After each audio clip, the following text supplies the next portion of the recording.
Okay, shalom, Rabbi Friedman. Thank you so much for taking time from your busy schedule to join us once again here at B'nai Noach Academy.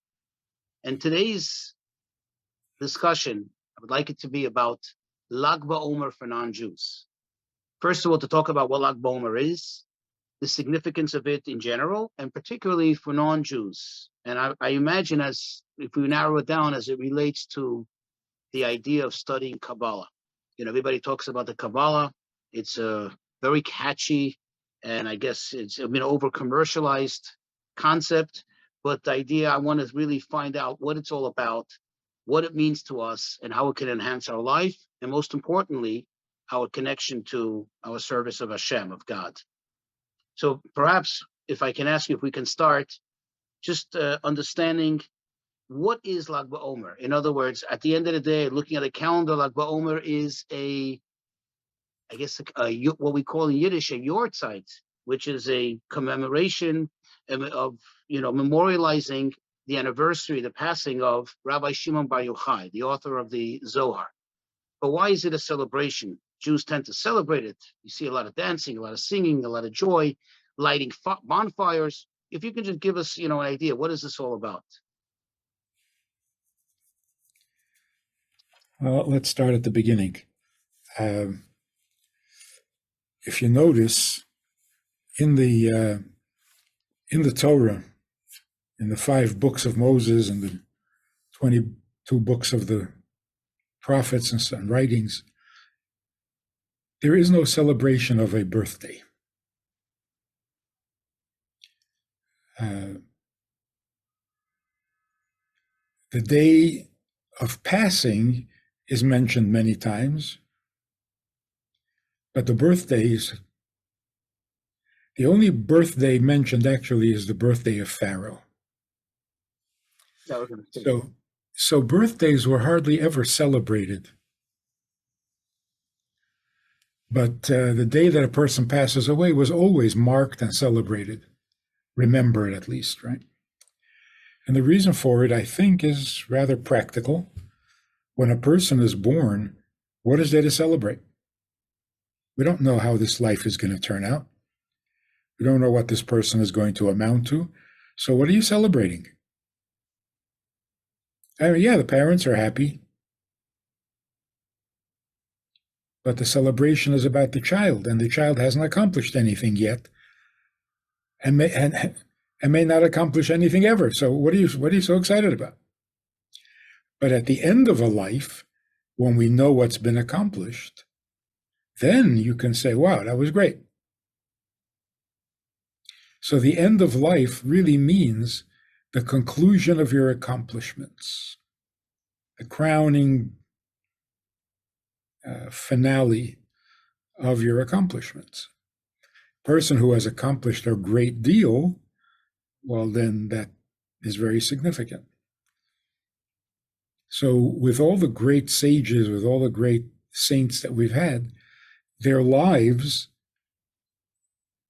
were very productive, life-changing, cosmic change that Rabbi Shimon caused by revealing the Kabbalah. So the day that he passed away, which means the crowning day of his achievements, is a celebration. And how do we know this? From Rabbi Shimon. He was the one who said, don't mourn my passing, celebrate it. Because the passing means the conclusion of an important mission. Sages say, if a ship sets sail on the high oceans, you don't celebrate. When the ship comes back intact, so, ooh, that's an accomplishment. Yeah, when it sets sail, you say a prayer. Hope for the best. Right. So, even now that we do celebrate holidays, birthdays, still the Yortzeit, or the day of the passing, is more powerful. So what do we know, practical things, what do we know as a result of the Kabbalah? There are some myths, mysteries, scary stuff about Kabbalah, which is not at all the case. Kabbalah is a part of Torah. Torah means instruction. So there is nothing mysterious, mystical, or otherworldly about Kabbalah. Maybe a deep subject, but it's not unknowable, because then it wouldn't be part of Torah. It was kept secret, in quotes, for a long, long time, which meant that you had to be of a certain caliber to be permitted study of Kabbalah. So it wasn't like nobody knew. It was just that it wasn't taught publicly in big groups. It was more selective as to who the students should be. And that's because it's a sensitive subject, not because there are any secrets that no one should know. But when you're talking about sensitive, personal, intimate things, you don't speak about it at a dinner table. Not because you don't want anybody to know. Maybe it's the opposite. You want only certain people to know. Like any personal information, intimate details.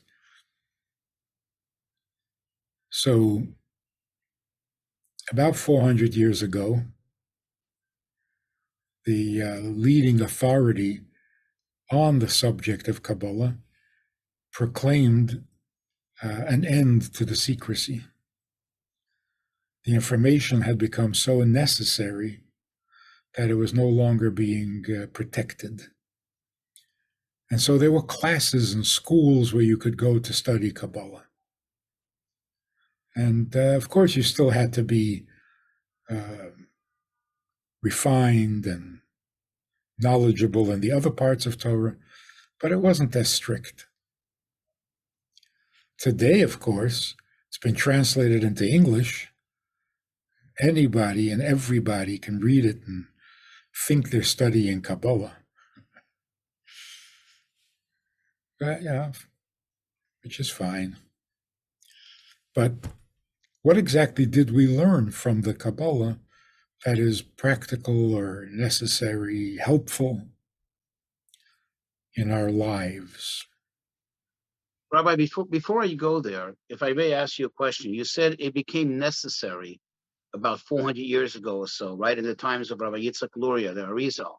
What made it become necessary suddenly? In other words, what changed? For thousands of years, it was kept secret, as you said, to a select few. What suddenly? What happened?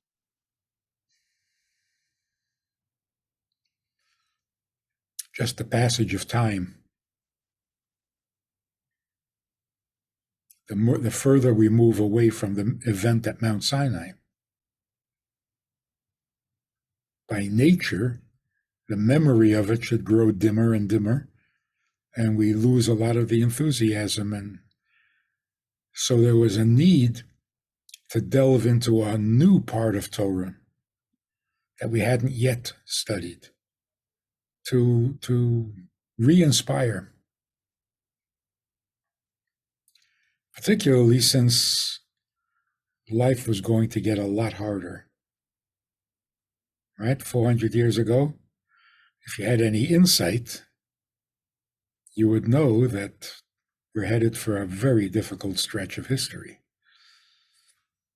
And we would need that additional inspiration or insight.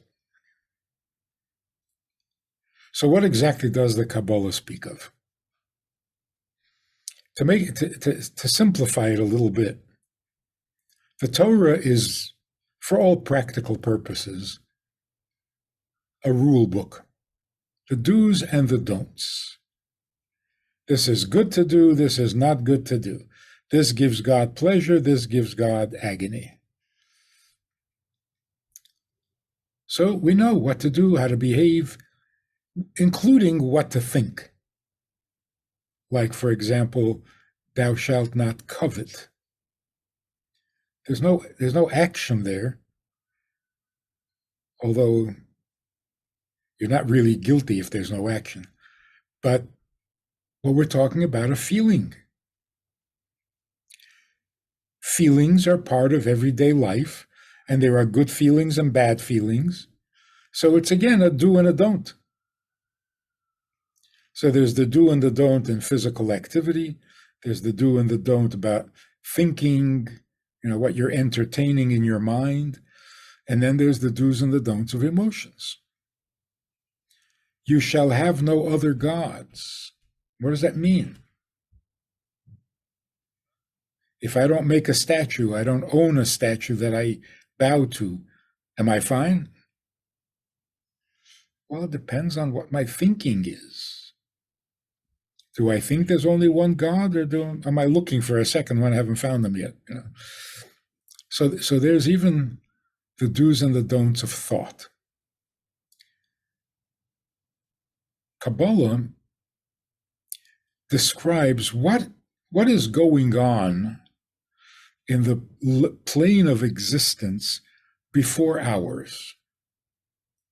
We live in the physical 3-dimensional or 4-dimensional world. What's higher than us? Or in simple language, what's it like in the world of angels? So the Kabbalah tells us what is happening in the non-physical world, in the metaphysical world. So here's basically what it's. All the physical, everything physical in the universe did not exist. It did not exist in any form whatsoever. So there was no embryonic universe. There was nothing. How did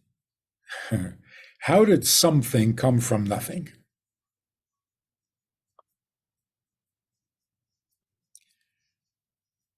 For good reason, God created the world with a logical sequence, beginning with Him being the only existence, exclusive, nothing else existed, and all of a sudden, seemingly, everything exists. A massive universe. God didn't do it that way. God created the world in increments, in logical progression. The reason is so that we can follow the trail backwards and reconnect to Him. But if there were no rungs on the ladder, then never the twain shall meet. God is God, creation is creation, and there's no communication between them. So God created the world from absolute essential being, which is Him, to less essential beings which need to be created because they don't yet exist. So in practical example, you have a human being who wants to build a log cabin, needs a place to live. Well, there's a long way to go from a human desire to a building made out of logs. So when a person comes and says, oh, you put the logs together and made a house? Well, not really. First you had to chop down the trees to make the logs. It's not. Right. It's like there was this they found an ancient cookbook from the founding fathers. And there were recipes. So the recipe for turkey on Thanksgiving was catch a turkey. Catch the turkey. Right. How are you going to make turkey? Well, catch one and slaughter it and defeather it. So we don't think like that. We say, go to the store and get the turkey and cook it. Well, it doesn't work like that. So you can't just take logs. You got to make logs. Well, in order to make logs, you have to have trees. Did you plant trees or did you cut down all the trees from last year? So you got to plant a tree. Who's going to plant the tree? Well, you got to have human beings with a little foresight who realize that there's going to be a need for trees. So you plant the trees. Okay, so now you're talking about a human being. Now you got to figure, well, what made him want to plant the tree? What was he thinking? What was he feeling? What motivated him? Was he frightened? Was he excited? And how does he know how to build who figured this out? In other words, a log cabin doesn't just happen. It doesn't just show up. Yeah. And it begins before there is a log. It's not like somebody tripped on a log and said, I wonder what I can use this for. Which in basic language, the non-physical comes before the physical. Like first there's a design, then you can build it. Well, the design is not a building. You can't live in a design. You have beautiful blueprints. The blueprints are not going to protect you from the weather. Why? Because they're not material enough. They're intangible. So everything in the world begins in a non-physical form. To cut right to the chase, in Genesis we read that God created the physical objects by speaking. God said, "Let there be," and so there was. Okay. God spoke. What came before the speech? What? Yeah, because it's a great mystery. Nothing existed. Absolutely nothing existed. And God said, "Let there be light." Why did anything happen? What in the world does light mean? So when it says God said, "Let there be light," and there was light, how? It's like if you didn't speak English and I said, "Can I have a light?" and you give me a light. I said, how did that happen? You didn't know what I was saying. So, and there was light. Who responded to the word light? You see, the miracle is not that God created light. The miracle is God said, "Let there be light," and the result was light, not water. I mean, I would say the result was anything. How does the word produce what it means? It's like you put a seed in the ground, you get an apple tree. But it has to be an apple seed. So how does the earth know whether it's an apple seed, a peach seed? It's amazing. So you can't begin with speech. You have to begin with the meaning of the word. So before God said, "Let there be light," what did God think light was? What did God intend when he said light? There's got to be an intention behind a word. So Is this the deeper meaning of the first verse in Genesis that it says, quote, in the beginning God created the heavens and the earth? Is that what you're alluding to? Yeah, That was the process of kind of creating the meaning, creating the thought, if I may? right. So the language, of course, is absolutely precise. In the beginning. There was already a beginning. Yeah. It didn't begin with God saying, let there be. A lot had to happen before that. So before there's speech, there has to be a thought. Before there's thought, there has to be a will. You got to want something. Before you want something, there's got to be a pleasure in it that motivates you.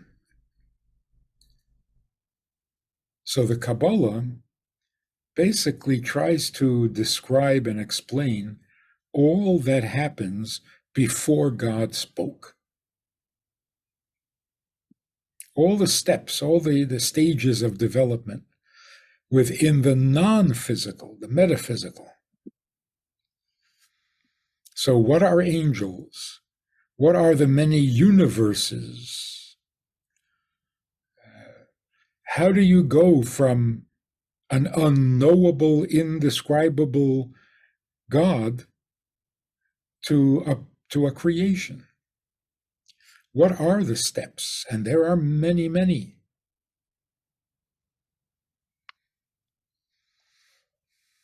What does that do for us?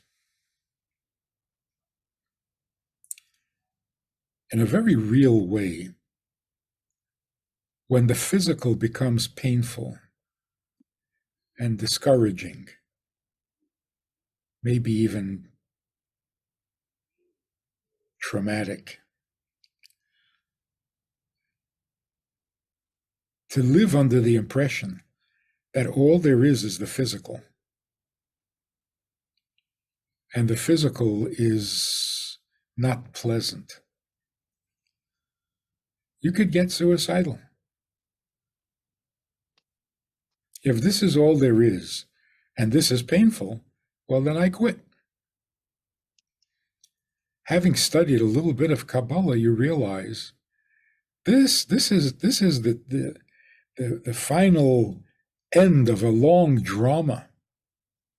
So even if the physical is not so pleasant, but the spiritual that accompanies it,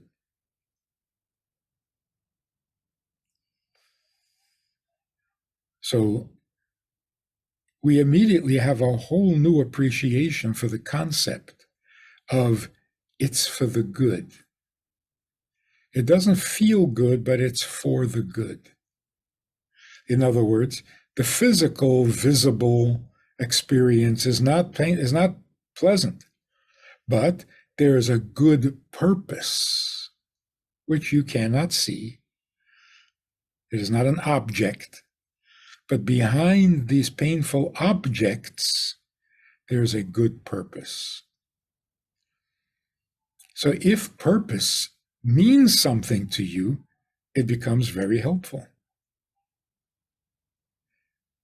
Tomorrow will definitely be better.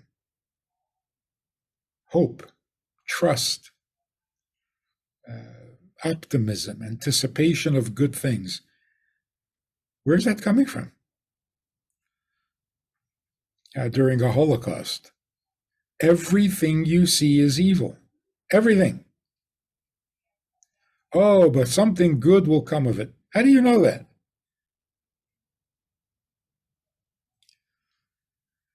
So there's something in the human spirit that can't accept a fatalistic universe. It's all bad. It'll just get worse until it'll destroy itself. So hang on. Buckle up, you know.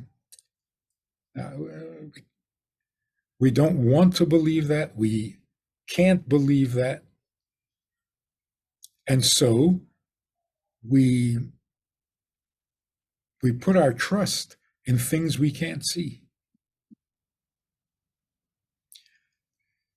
Is that just a coping mechanism, or are you saying it's coming from a deeper inner sense of that there's a purpose to all this? Right. So without the Kabbalah, we would have to believe that it's wishful thinking and useful, to keep you in a good mood until doomsday, and then it'll be over.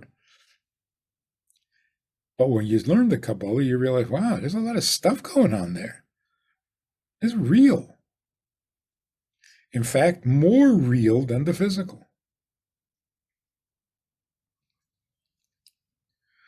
So does the Kabbalah even explain? In other words, if somebody has a deep understanding in Kabbalah, could they appreciate why the bad things are happening, why the challenges, why the pain?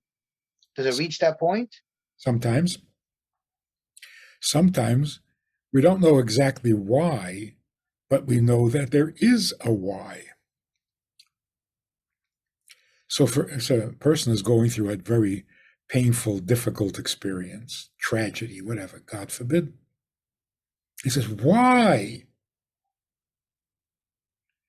Why is this happening? Where does that question come from? And is that just a coping mechanism? Who says there's a why? Life stinks. Yeah, why? What do you mean, why? That's the way it is, yeah. That's all there is. There's life and it stinks. And then you die. Yeah, but why? Why do you assume there's a why? So the way God creates the world, as with any relationship, really, you can talk to your wife and you can tell her whatever it is you have to say, but you can't express everything in words. You also don't want to express everything in words, because then you're going to end up spending your whole life talking. So you say something to your wife. What you say, she hears.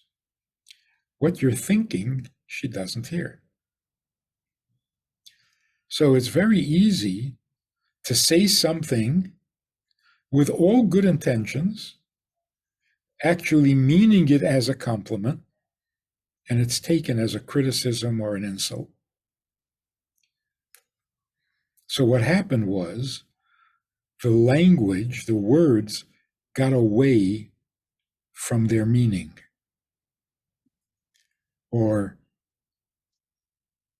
the thought that produced those words were not heard. The words were heard, the thought behind them was not heard. So sometimes you get so offended, somebody said something, and you can't believe the guy was so rude and so, and then you ask him, you say, why'd you, he says, what are you talking about? Not what I meant. That's not what I said at all. There's a good example for that. This guy is talking to his friend, and the friend's phone rings. It's his wife calling him. So he only hears one side of the conversation, right? His friend is quiet for a while, and he says, drop dead. He's quiet for a while, and he says, drop dead. Anyway, the man's horrified. So when he hangs up the phone, he says, what is wrong with you? He says, you don't understand. He said, don't tell me I don't understand. I heard you say it, and you said it twice. He says, you didn't understand. He said, tell me what didn't I understand? He says, my wife just bought a new dress. She wore it this morning, and she's asking me whether I think it's beautiful or... So I said, drop dead. She said, is it gorgeous? Drop dead. Said, no, really, what do you think? Is it gorgeous? Drop dead. So then my question is, if this is the case, first of all, for thousands of years, it seems like people didn't really fully understand what God, quote unquote, said, because you're saying the words, I'm quoting you here, the words, they got away from their meaning. right? And then my second question is, why would God say something and be so unclear? In other words, why you're saying without the Kabbalah, we can't know what he thought and what he really meant with those words. Why? Why not just be clear? He gave us the Torah and be clear. So actually, in the past, when the Kabbalah was kept secret, it was not needed. Either because people did hear the thought behind it, or because they were perfectly content knowing that these are God's words without knowing the thought behind it. They were totally accepting of it. In other words, the trust and the belief that there is a thought behind this, there is a rhyme and reason for all of this happening, well, then that's good enough. So then it wasn't good enough for somebody like Rabbi Shimon ben Yochai? In other words, he did need the Kabbalah. He was privy to it. No, he was the author of it. So, of course, it gave you a deeper connection to God. But it wasn't like the average person needed it to be able to survive the difficulties of life. Their trust and their faith was enough. But, that was growing a little thin. Trust God. So after the destruction of the temple 2,000 years ago, oh my God, what's happening? It'll be good. It'll be good. Oh, really? Okay. Yeah. Oh, so they built a second temple. See, it was good. Got destroyed. But then they got, how many times are you going to tell me it's going to be good? It's going to be good. Trust me. Trust me. So we needed a little more information. And why doesn't God communicate clearly? It is the nature of speech and thought that speech makes things very tangible, but thought can't be that tangible.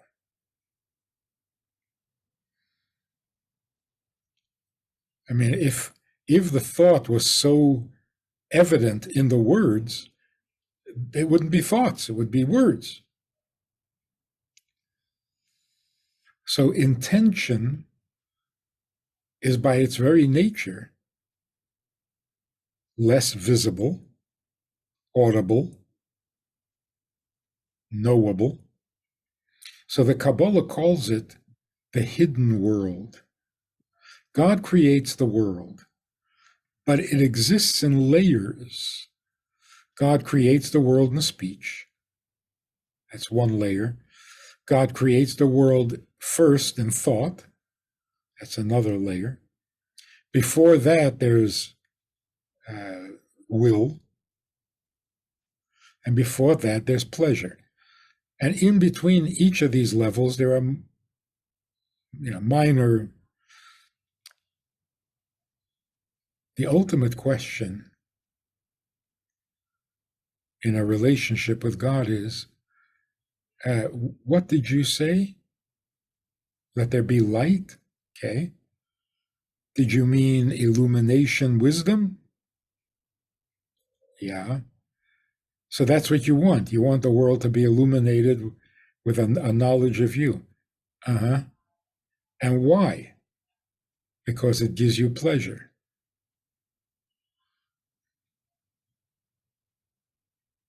What is your pleasure like, I wonder?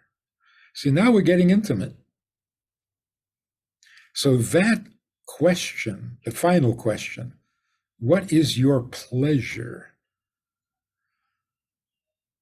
That is revealed in a stage after Kabbalah. The Kabbalah goes up to the level of will. But then the Baal Shem Tov came along 100 years after the Kabbalah became popular and added that fifth dimension. What is God's pleasure? That is called Hasidic teachings. That was the Baal Shem Tov. At any rate, the Kabbalah tells you that there are 10 divine attributes or sephirot which God uses to create the world. So now you break it down to even more detailed levels. God said, "Let there be light." What he was thinking of was communication. What does he want to communicate? The attribute of royalty. He relates to us like a king to his people. The attribute of kindness, which is the energy with which he creates the world. But the kindness can't be indiscriminate, it can become destructive. So there has to be judgment. How much kindness, where, when, and how. But then, if there's judgment, some people will be undeserving or incapable. Well, that produces compassion. What about all these people who are in trouble? So God created the world in 7 days, right? 6 days and the Sabbath. On the first day, God expressed kindness. On the second day, God gave that kindness a little discipline. On the third day, God created compassion. On the fourth day, God created devotion. Even when we're not excited and not feeling generous, you give anyway because you got to keep the project going. And on the fifth day, God created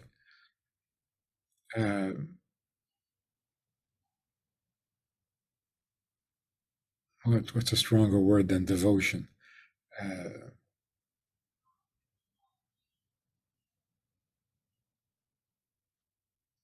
Abstinence. That when you need to discipline and you're not really in the mood, you do it anyway because it needs to happen. So there's like a toughness.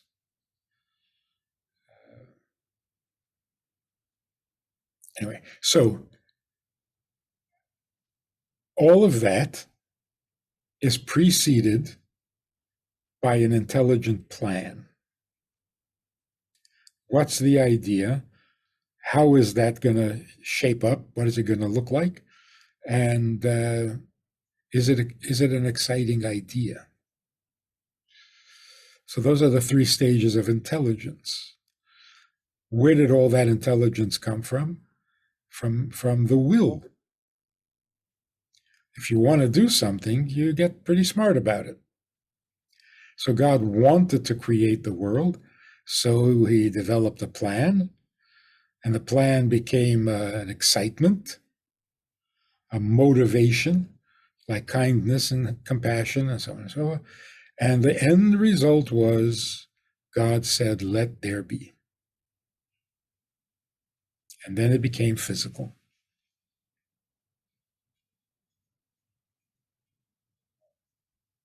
So this basically is supposed to give a person an insight into life, basically. Help us live through life. Into the intangible part of life. So let me ask you a question. I know it's a little random, but based on what you're saying, this is all going back to the beginning. In other words, you mentioned before several times that Rabbi Shimon bar Yochai was the author of Kabbalah, but really it sounds like he wasn't the author. He didn't originate it. He actually just, so to speak, compiled all of it and gave it to us. He was the conduit for us to know it. So essentially, it comes from who? From Mount Sinai, from Moses. So Yeah. in that sense, I guess Moses was the greatest Kabbalist of all time. Then he must have known it all. Yeah, but he did not write it down. So he doesn't get the credit for it, so to speak. Okay. Okay. And another question, going back to that era 400 years ago, you said because, the Rabbi Yitzchak Luria had that sense that, things are really, some tough times are coming. And as we see it, history to us is no mystery. We've seen the last 400 years and things that transpired. Would you also say this has something to do with the onset of the Messianic era? Has anything to do with that? The revelation of the Kabbalah?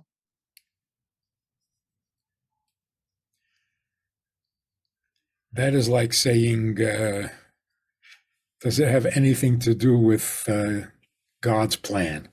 Oh, yes. And God's plan is that the world will reach its perfection and become the holiest of the holy. So, oh, yeah, of course. No, what I'm asking is, Everything leads in that direction. the way I understood what you said, it seems that the trigger for him revealing it, making that decision, that conclusion that it has to be revealed now, was because of the negative, so to speak, of what he anticipated in the next several hundred years. What I'm suggesting, I'm asking is, could it also have a very positive, um, what do I say, a positive window where he saw that, we're leading up to that final stretch, and he felt like we need to prepare ourselves. So we need to get ready on a better, deeper level. And therefore he revealed this. That's an interesting way of putting it. Anytime you want to solve a problem, is it only because you don't like the problem? You just want to be pain-free? Or do you want to be pain-free so that you can do what you set out to do? If you set out to do anything. If you didn't set out to do anything, then why do you need to fix the problem? Yeah, because you want to have a meaningful life. You want to have a productive life. Productive is a tricky You want to do something, right? In other words, there is a positive reason for getting rid of problems. There has to be. Yeah, but what you're suggesting, or at least from the way I understand what you're saying, is that the Kabbalah really is there to take away the problem, is to take away the negativity. What I'm asking is, shouldn't the Kabbalah be something even more than that, where it's there to enhance? Let's say if the world was perfect, but to bring it now to a next level, so to speak. I mean, why wouldn't the Kabbalah serve that purpose? Well, of course it does. As the difficulties increase, our progress towards Mashiach is threatened. We can just curl up and die and just give up, and there goes the plan. So to make sure that the plan continues moving ahead, we needed new information or new inspiration. So the Kabbalah didn't actually prevent any of the problems. The Holocaust happened. Question is, without the Kabbalah, would that have put an end to our vision, to our purpose, to our optimism, to our movement towards Mashiach? The answer is no, that never happened, because the Kabbalah gave us an appreciation of the unknowable, of the invisible, and it was just as real as the pain of the visible, and so we stayed the course. And here we are, talking about Mashiach. And Hasidism, I would imagine, contribute to that even more. Yeah. So I have a question now. Based on everything that you explained about the Kabbalah, could you narrow it down specifically for the non-Jew? Because this is Torah for non-Jews, and how does this play a role in the life of a non-Jew? In other words, is Kabbalah just for Jewish people, for non-Jews? How does a non-Jew, what should they do with it? How do they study Kabbalah? How do they enhance their lives through Kabbalah? I'm not sure what the study would be like. Without qualified teachers, it would not be a good idea. Sure, you can read the Zohar, it's translated into English, and good luck making heads or tails of it. I can't read the Zohar to understand what's going on there. Right, because it's a different. But the Hasidic teachings do help us understand many passages in the Zohar and make sense out of it and apply it to our lives. Correct? I mean, that's my experience. Yeah. But it's not that it's not knowable. It's got a special language, a vocabulary that we're not used to, because it's describing things that are not seen. But that itself is such a necessary and positive when the invisible becomes more real. Why does it have a series of lectures called See the Invisible, Do the Impossible?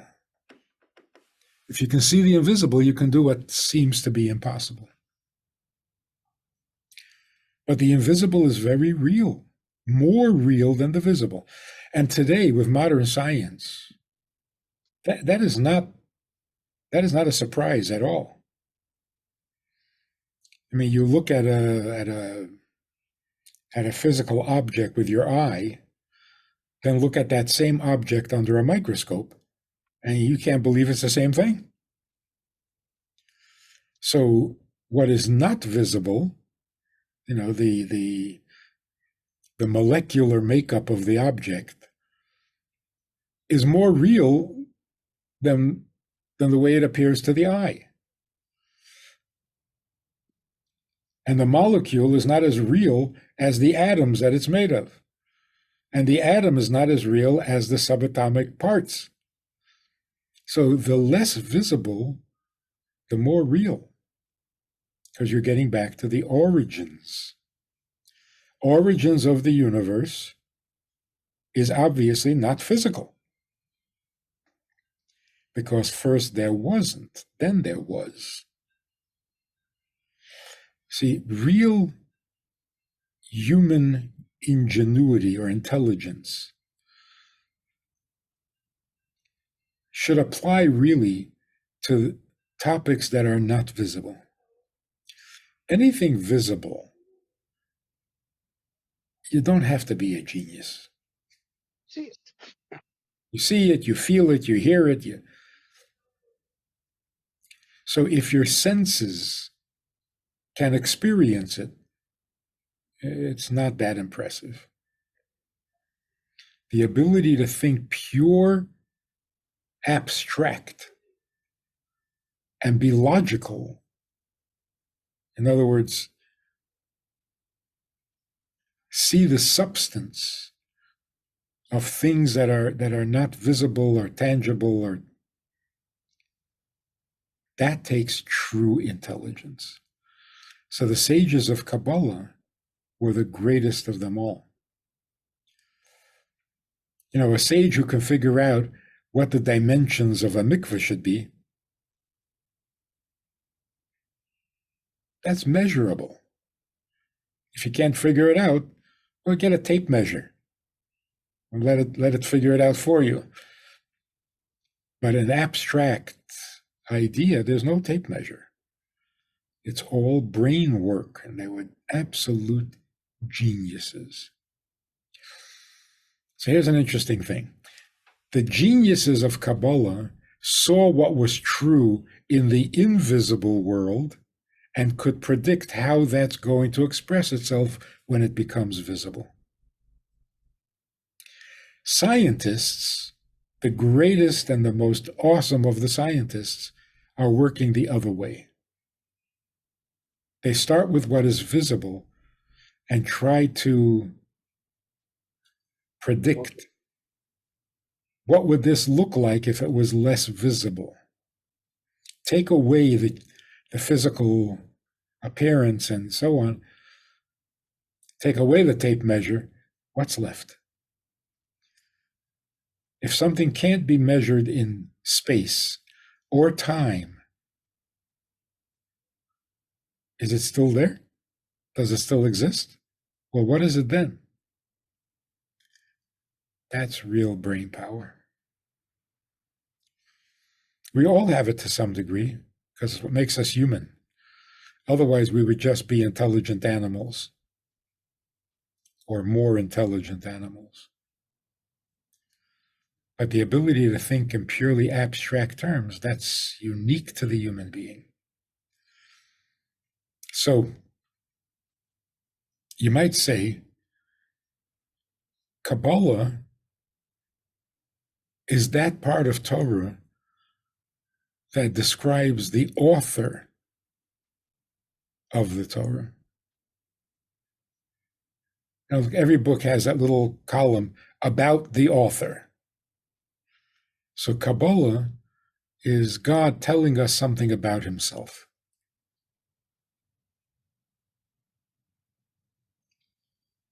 And I say that the about the author in this case is bigger than the book itself.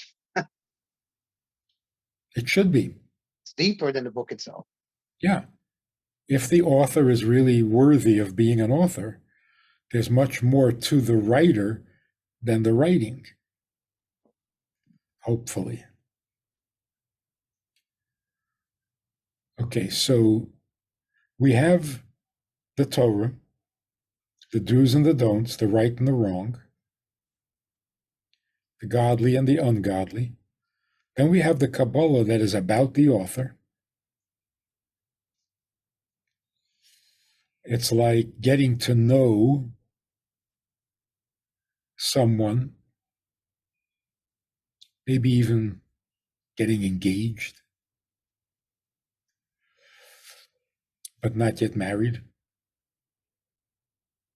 Close, but not intimate. So the Kabbalah provides a closeness. Hasidus, that came after the Kabbalah, provides the intimacy. Because intimacy really begins in pleasure.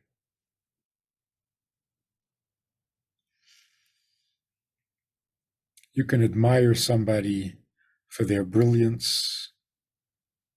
So you're kind of a disciple, you're a student, you're an admirer. You can feel an attraction to a person because there's something pleasant and familiar. You have the same feelings, you like the same things. You're compatible emotionally, mentally. That's a greater closeness than just admiring the brain.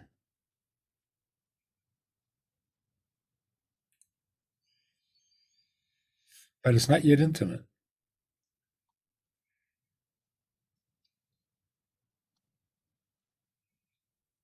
Intimate is when you get to share the pleasure.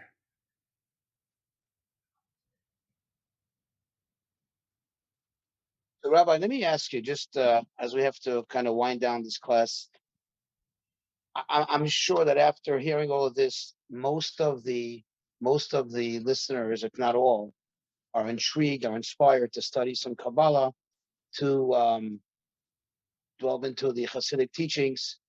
But I know there's a lot of entities out there that claim to teach Kabbalah, and like I said in the beginning, it's over commercialized in many respects. What would be your cautionary words or your guide to the people who do want to, you know, attempt to go to endeavor to study Kabbalah? Well, there's a verse in Tehillim, in Psalms, where God says, to the wicked, Why? huh? Yeah, to wicked I say, why you? What's the word? What business do you have? What business do you have studying my laws when your heart is not? You're right. You're basically uttering the words, but you don't mean it in your heart. You really want to know. You're trying to probe and understand God. And God says, why? Why are you trying to get into my head and into my heart when you have no intentions of following me? Because you'd rather be with the adulterers and with the abusers. So it's like asking your neighbor intimate questions. And the neighbor says, excuse me?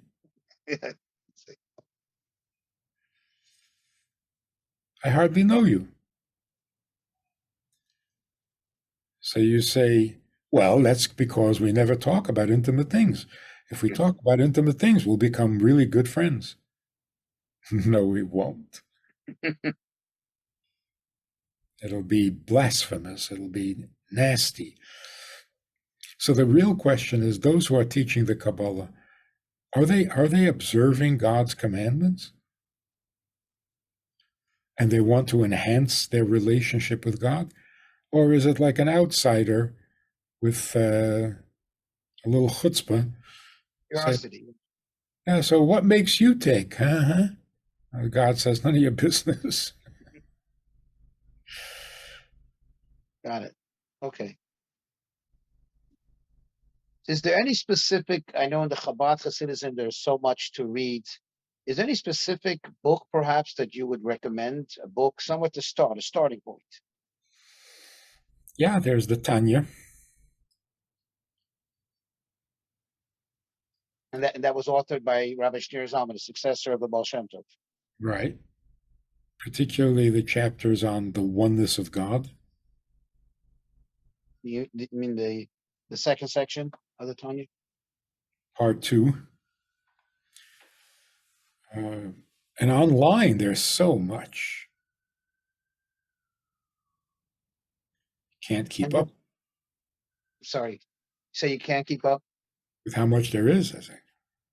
Right. That's why when I asked you the question, immediately I thought, why did I put you on the spot? I mean, and I don't expect you to just rattle off a whole list. It'll take another half hour. But you're saying starting from there, from the Shar HaYichud Ve'emunah, that the gate of unity of God, right? That section of the Tanya. So One more curious. I'm sorry. I want to mention a very practical consideration. It really should not be acceptable or even tolerable that there are people in the world who wake up in the morning to the Folgers in your cup. That can't be. It cannot be. When you wake up in the morning, your first thought and your first words and your first reaction should be, thank you. Thank you. Another day of life. We're seeing the results of neglecting that in the children that are entitled, spoiled, greedy, narcissistic. Let's track it down. Where is that coming from? And it is not an exaggeration, and it's not even a religious idea. It's coming from the lack of prayer. No one ever says thank you for life, as if you're entitled to life. Well, I'm entitled to life. I'm also entitled to pleasure, and I'm also entitled to my will. I'm also entitled to my feelings. I'm also entitled to your donkey. It's interesting. So it really should feel painfully wrong that there are people who wake up in the morning and do not say Modeh Ani. It's not acceptable. It's not even livable. You can't have a world that will not recognize its origin. So whatever you think of God, and even if you don't believe in God, thank him. Because you didn't create yourself. Wow. Just one final question. This is out of curiosity. You mentioned several times that verse, let there be light. And we call this the baOmer for the non-Jew. On baOmer, and this is something I've been curious about for so many years, people tend to light bonfires and celebrate by generating fires and light. What is that all about? If you can just give it to us in one or two sentences. I don't think that that's a universal idea. And I wouldn't encourage it or recommend it or. Yeah, it can get quite dangerous. You don't know what you're doing. But I'm asking there are many Jews at least Yeah. who celebrate that way. What does that mean? What does that represent? Not even all Jews. Not all Jews, no. So I think what's more relevant or more useful is that on this day we spend time outdoors. Instead of going off to a synagogue like every other day, we spend some time outdoors in the fields. Why? It's the whole idea of making God real in mainstream global awareness, not in a particular location that is exclusive for certain types of people. So take it to the street is like the Kabbalah basically said, God is not in heaven, doesn't want to be in heaven. He wants to be on earth. So celebrating the author of the Zohar's passing or yahrzeit, we take it to the streets. And if people say, what are you doing? I'm celebrating God's world. Because God is real. But no matter how real or unreal God is, He is. When a person says, I don't believe in God, it doesn't mean there is no God. Because how would he know that? It's hard enough to know what there is. It's impossible to know what there isn't. So to say there isn't is a completely meaningless statement. See, if you claim that there is, maybe someday you'll be able to prove it. But how do you prove that something isn't? You can't. Because if it isn't, you can't deny it. Because what are you denying? So what do they mean when they say they don't believe in God? They don't agree with him? They don't understand? They don't have that feeling or that trust or that relationship. Okay, it doesn't mean he doesn't exist. Also doesn't mean that he didn't create the world just because you don't think so. So, all this cynicism, atheism, it's just, it's nonsense. It's nonsense. Somebody created the world. Say thank you. Don't act like it was you, because I can prove that it wasn't. Certainly wasn't me. Right. So Rabbi Friedman, I just want to stay true to my commitment. I want to thank you so much for what you do in general, particularly with us, taking your time to enlighten us, to fulfill that verse, let there be light. You certainly enlightened me, myself, and I'm certain all the listeners that are listening to it, that will hear it. And may God give you the strength, the blessings, the success to continue doing what you do, happy and healthy. Amen to that. I'm sorry? Amen to that. Thank you. Thank you so much. Thank you. And we should have a happy baOmer. You too.